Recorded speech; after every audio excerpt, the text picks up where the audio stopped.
Welcome everybody to Forza Horizon 4, and today we're taking a look at the 1995 BMW 850CSi. Now this is part of the 8 Series range that was produced between February 1990 and May 1999, with this variant introduced in 1992, lasting until late 1996, with 1,510 of them being made.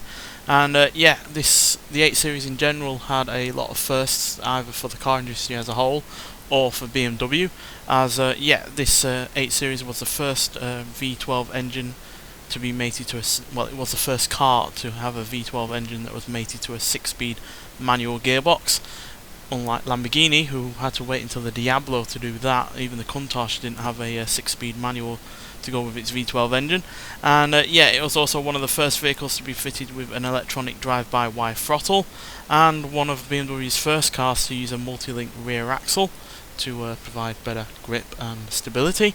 And to help set this car apart from the rest of the range, which ranged from a 4-litre V8 all the way up to this car's V12 engine, this car had a modified suspension which included stiffer springs and dampers that helped reduce the car's ride height while also improve handling.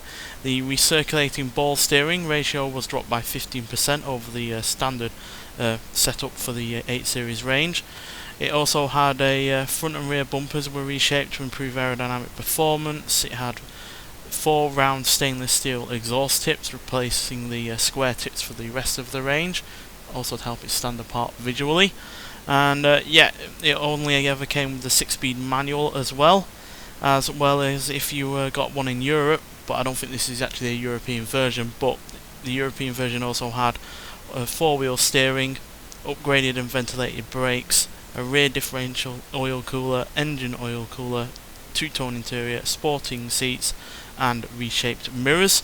But I think this is a US version, to be honest, but that is no bad thing, because we've still got the other thing that set this car apart from the rest of the range, and that is its engine, which is a beast of an engine.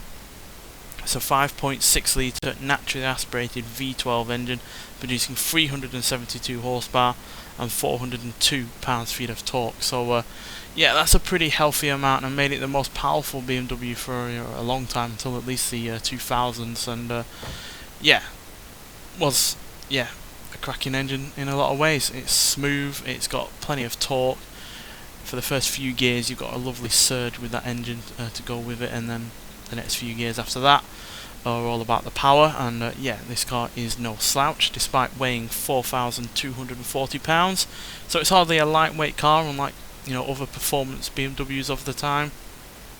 An M3 or M5 would be significantly lighter, but this has luxury on its side, and could rival even the best of the luxury brands of the time, quite frankly. So everything's here that you could ever ask for. Obviously it's a little bit archaic in some regards, with airbag being stapled onto the steering wheel there and everything, but I like the dials, I like the shape of the dashboard, I like the fact that the dashboard is catered towards the driver rather than both driver and passenger, so it really does make you feel cocooned in there. But you've also got a practicality as well, because you've got rear seats that are usable, and a really rather sizable boot as well, which is all very good.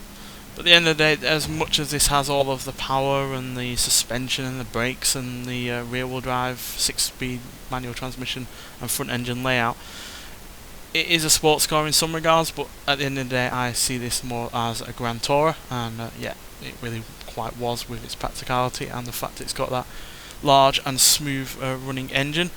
But nonetheless, let's get out onto the open road and see what this car can do. So I'm well aware that I have reviewed this car before. I reviewed it about 4 years ago or so on Forza Motorsport 6, but because this car is part of the festival playlist, upon which you have to get 50% to get this car into your garage, I feel like it's worth reviewing again, so you guys can see whether or not you want to go through all of that effort to get this car. So first we'll just let the engine do the talking, and then we'll get talking about it a bit more.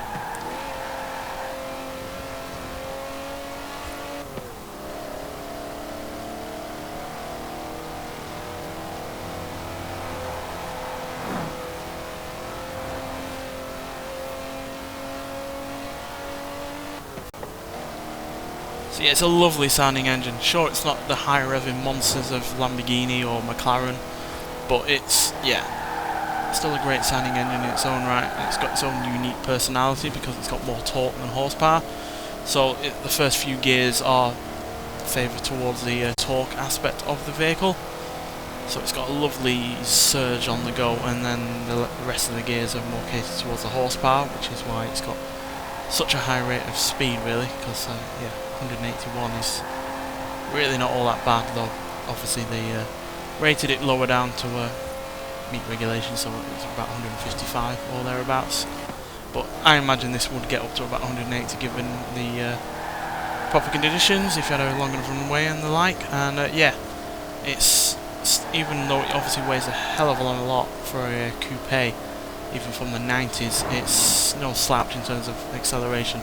0 to 60 in 5.9 seconds, 0 to 114.317 seconds, and it will go into a top speed of 181 miles an hour, which is, yeah, like I said, pretty damn good even by today's standards. And yeah, even though it's got all those sporting credentials with the suspension and the acceleration and the speed, and obviously a really rather large, powerful engine, which on paper would make this look like a sports car, I see this as more of a Grand Tourer with sporting potential. And yeah, it lends itself to that with those first few gears, which are all about, you know, the torque and the surge that torque offers.